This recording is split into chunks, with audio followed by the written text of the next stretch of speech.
Hello, believers, non-believers, and everyone in between.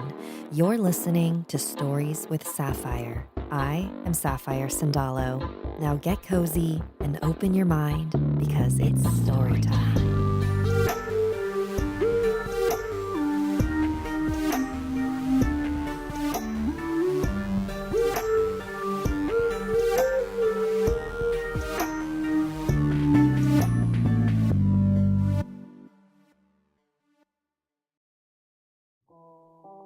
Hello, everyone. Welcome to the Thursday Vibe Stream. I'm Sapphire Sandalo. Hi, Steven, Miss Nobody, Honkai Luna, Queen Sar, Drusy, the Frog, Tay20. Welcome to the stream. So on this stream, I read from a spooky book, and it's set to lo-fi chill music, so you can put it on if you're studying or getting ready. It's just super chill. We are making our way through a book called More Bones, and these are scary stories from around the world. I like this book a lot. So, sorry, I'm like trying to find a comfortable position here. Let's get into it. All right. Where's our next story? This is from Eastern Europe, and it's called The Witch of the Woods. Does anyone know this story? I've never heard of it. For sure, should have faced this way. Okay. Princess Sybil loved to explore the vast forest that lay at the edge of her parents' kingdom. She didn't worry about creatures lurking there. What harm could befall her? If you're not careful, warned the queen, the Witch of the Woods will catch you. Sybil smiled at her mother, but nothing could stop her from walking in the forest. She didn't even believe in witches, so she continued to slip out of the castle whenever she could. One day, she heard an owl hooting deep in the woods. She followed the sound until she saw the bird perched in an old pine tree. She wanted a closer look, but when she began to climb up the tree, the owl disappeared around the other side. Sybil kept climbing and grabbed a branch that felt squishy on the outside and hard within. It grabbed back. It wasn't a branch at all. It was a sinewy and gnarled old arm. "Gotcha," said the Witch of the Woods. The next thing the princess knew, she was nose to nose with the most hideous creature she'd ever met. The witch leaned around the tree trunk to get a good look at the princess. The princess leaned away as far as she could, but the witch held tight. Sybil had never seen anyone quite so awful. The witch's hair was a tangle of dead weeds. Her face was as wrinkled as a dried apple. The skin on her arms looked like crumpled tree bark. And her eyes, those horrible glowing eyes. The princess was afraid they would burn right through her. Why, oh why had she doubted her mother's warning? "I've been hoping to catch a lovely young girl," rasped the witch. "I won't let you go unless you promise to give me your first love. I want a young husband." The princess had no idea who her first love would be, but the thought of giving anyone to the witch was appalling. Sybil forced herself to stare right into the witch's glowing eyes. "I won't do it," she said. "Oh, yes you will," cackled the witch, "or I'll make you my slave." The princess was scared, but she wasn't going to let the witch know. "If you do," she said, "my father and his warriors will kill you."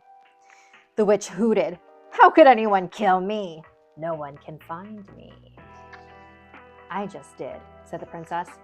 "Oh, no, you didn't," said the witch. "I found you. But I'll make you," his voice is ridiculous, "but I'll make you a bargain. If you can find where I live within 3 days, I'll claim neither you nor your first love. And if I don't?" The witch clutched the princess's arm so hard that her long fingernails dug in. "If you don't, I will marry your first love and I'll make you my slave." The princess knew it was a wretched bargain. Just 3 days to find a witch who could supposedly change herself into any animal or bird on earth or hide under a rock if she pleased. "I won't agree unless you give me a clue," said the princess, trying to keep her teeth from chattering. The witch thought for a moment. "Clues won't help you," she said, "but here's one. Where the scorpion's voice resounds, find one who is and is not bound.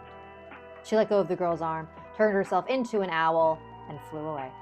The princess lowered herself from limb to limb until she reached the ground. She slowly walked back to the castle. What was she going to do? Did she dare ask the king or queen for help? If she did, they would know she'd been in the Forbidden Forest. She was still trying to decide when she entered the castle, but her parents were not there. The king was leading his warriors into battle, and the queen had gone to visit Sybil's grandmother in the next kingdom. Sybil would have to find the witch herself in just 3 days. Excuse me, I had a burp.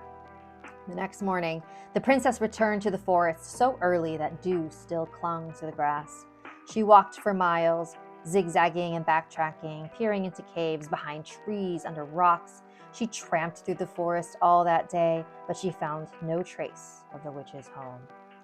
On the second day, the princess searched for anyone who could help. She asked an old woodcutter, a woman who lived in a forest hut, and villagers nearby, but no one knew where to find the witch of the woods.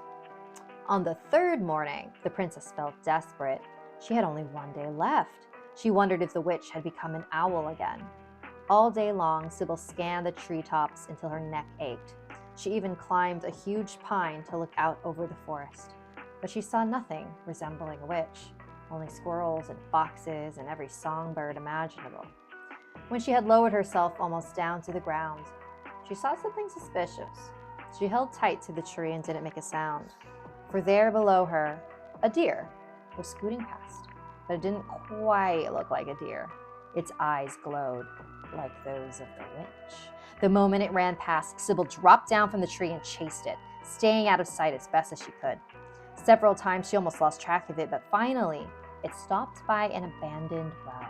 Sybil peeked around a tree and saw, to her amazement, that the deer was shrinking down to the ground and turning into a little green frog. With one gigantic leap, the frog disappeared into the well. Sybil heard the splash and rushed over in time to see the frog swim to one side, where there seemed to be an opening. Sorry, my throat's dry. The princess was so eager to follow that she didn't even test the rope that held the bucket. She just climbed in and lowered herself down to the spot where the frog had disappeared. Luckily, the old rope held. There, on the side of the well, she saw a small door, firmly closed, with an iron knocker in the shape of a scorpion. Instantly, Sybil knew this must be the place where the scorpion's voice resounds. She had found the door to the witch's home. She was so excited, she almost fell out of the bucket, but she made herself wait until she heard the witch snoring. Then she quickly twisted the iron scorpion off the door and put it into her leather pouch. It was harder to pull herself out of the well than it had been to lower herself in, but she tugged on the rope, hand over hand, until she reached the top. Then she raced back to the castle and hid the iron scorpion under her bed. At midnight, an owl flew out of the moonlit forest. It swooped through the princess's window and landed beside her. Oh, my eyes are so dry. Sybil sat up and saw that its eyes were glowing. Much as she wanted to dive under the covers, she watched its head turn hideous and its feathers disappear. The owl became the witch of the woods. Sybil had expected her, but she still shrank back. "You didn't find my home," the witch chortled, "so you and your first love will be mine." "You're wrong," said Sybil. Her hands were shaking, but she reached under the bed for the iron scorpion. "You live at the bottom of the well." The witch stamped her foot. "I'll get you yet," she screeched, lunging for the princess with her sinewy arms outstretched. But Sybil was too quick. She threw the iron scorpion at the witch, just as the warmth from her hands brought it to life. It stung one of the witch's gnarled fingers with its poisonous tail. The witch turned into stone and crashed to the floor. The scorpion turned back into iron. The princess wondered what had brought the scorpion to life, but she finally understood the rest of the witch's clue. Not only did the scorpion's voice resound in the well, the scorpion was bound by the witch's spell, sometimes alive and sometimes made of iron. Sybil climbed back into bed. Tomorrow, she would get the servants to throw the stone witch into the well, but she decided to keep the scorpion. She tucked it under her pillow, not realizing that the warmth of her body was what brought it to life. As she slept there in her cozy bed, the scorpion began to stir. That's kind of fun. Adam, thank you for the super chat. Moderating from a plane. I feel like you're always on a plane during my live streams. Plot twist, the witch is Baba Yaga and she moved her mobile home.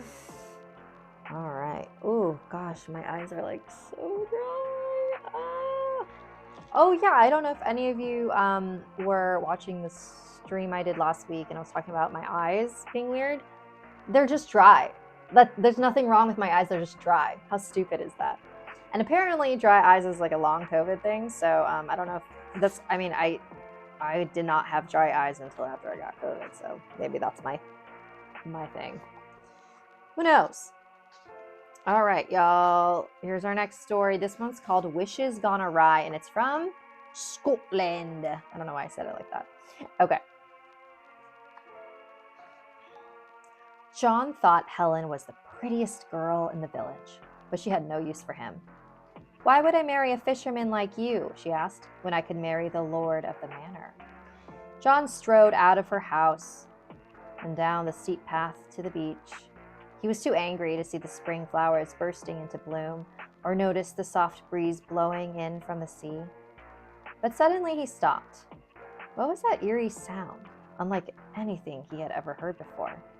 It was almost as if the wind and the waves were singing a haunting melody. He crept along the path. A pebble, loosened by his foot, rattled down to the beach.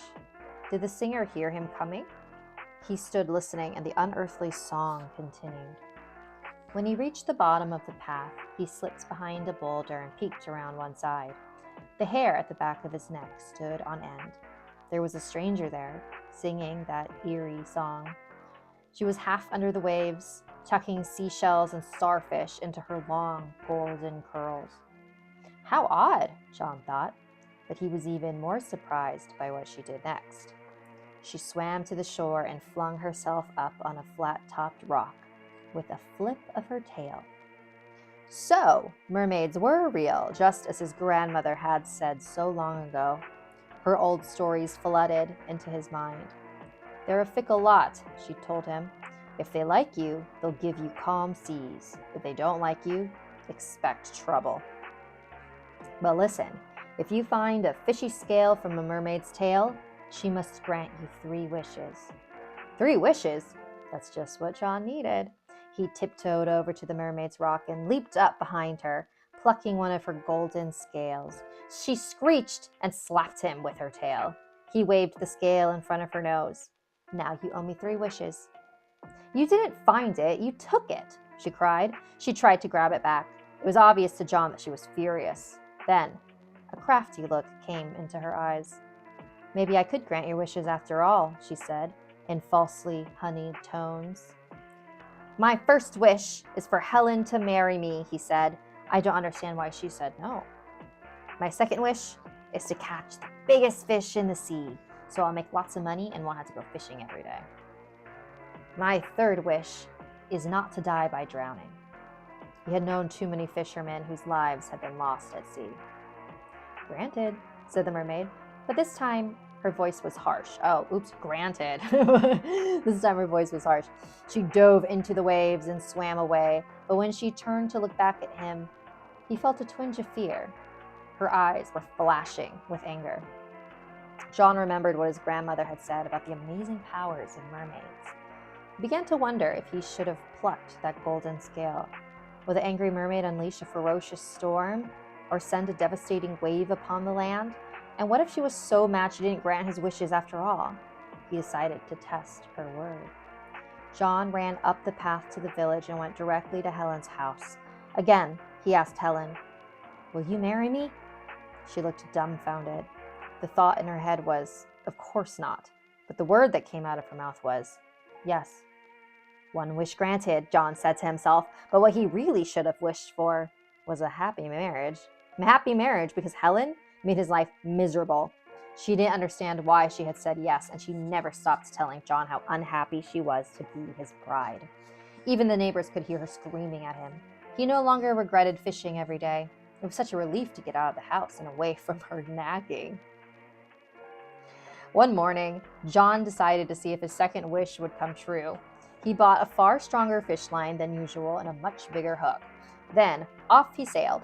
When he reached a likely spot, he baited the hook, flung out the line, and settled down to wait for a bite from the biggest fish in the sea. "Today's the day," he shouted, hoping that the mermaid was listening. He was dreaming about how much money he would earn when his fishing pole was almost jerked out of his hands. It was all John could do to hang on while the fish pulled him and his boat far out to sea. When the fish leaped out of the water, it looked more like a monster with gigantic teeth and huge golden scales. Stranger yet, its angry eyes looked very much like those of the mermaid, but magnified 1,000 times. The fish whipped the line first one way, then the other. It circled the boat, again leaping above the waves, then splashing down, drenching John with seawater. The fish looked at least 100 years old and very likely tasted vile. Who would want to buy it, thought John. Even if he managed to pull it aboard, it would sink his boat, so he reluctantly cut his fish line. But the fish didn't seem very grateful to be free. It spit out the hook and dove deep under the waves. Then it sped upward, smashing the boat to pieces. John was thrown into the water, and the fish began to circle him. Would it swallow him in one gulp? The mermaid hadn't made any promises about that, but the fish finally turned and swam away. John clutched a plank that had risen to the surface and hugged it to his chest. Hour after hour he floated along. He was burned by the sun and chilled by the waves. His lips cracked and stung, constantly splashed by salty seawater. He almost hoped that the fish would come back and swallow him. Why, he asked himself, did I ever wish to catch such a big fish? When the incoming tide finally washed him up on the beach, he realized the mermaid had fulfilled his third wish. She had not let him drown, but he was cold and exhausted and utterly miserable. He staggered to his feet and saw her sitting on the same rock, watching him as she combed her long golden hair.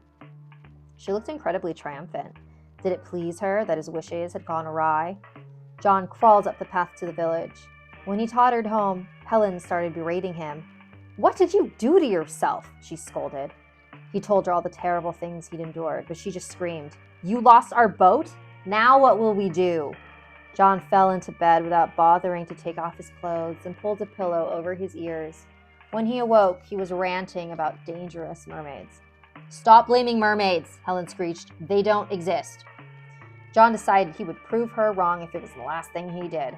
He went down to the beach and stayed from sunrise to sunset, day after day, peering around rocks, scanning the waves.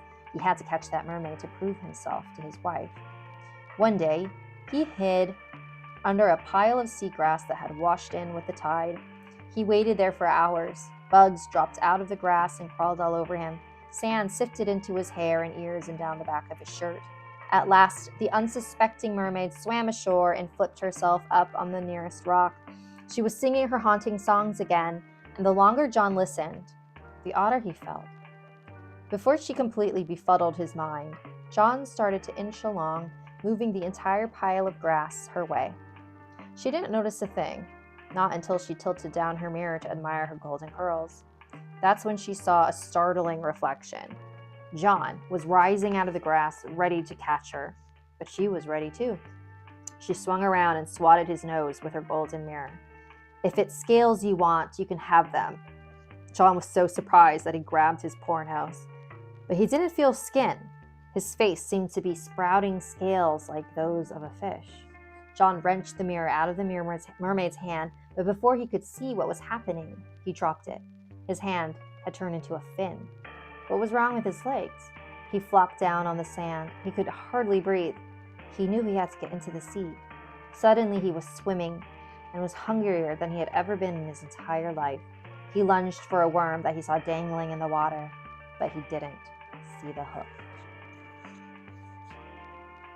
That one's kind of fun. That was kind of fun. Yeah. Mermaids are sneaky, sneaky. All right, y'all. That's the end of our vibe stream today. I need to go put eye drops into my eyes because they burn. So I might be taking a break from live streams for a while. I'm going to be starting to post like regular content again on the channel. And then apparently live streams gonna hurt your algorithm or something stupid. I know, it's so dumb. I hate algorithms and stuff. But good news is I will be posting regular content again. So I might just take like a tiny break from live streaming. But yeah, I'll probably start again in a bit, but I do need to take a break from it. Anyway, thank you all for hanging out.